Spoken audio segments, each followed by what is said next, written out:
أنا جاهز يا أبي، ما رأيك؟ ما شاء الله ولا قوة إلا بالله، وتبارك الله يا ولدي. هل توضأت يا يزيد؟ نعم يا أبي، لقد توضأت ولبست ثيابا نظيفة وتعطرت ومستعد للذهاب معك لصلاة العشاء ثم التراويح.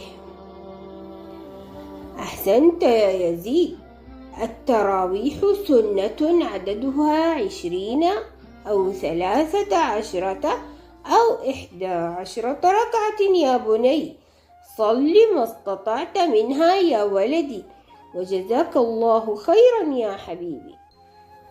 لا تخف علي يا أبي، فأنا قوي، سأصليها كلها مع الإمام لأكسب أجرا كبيرا.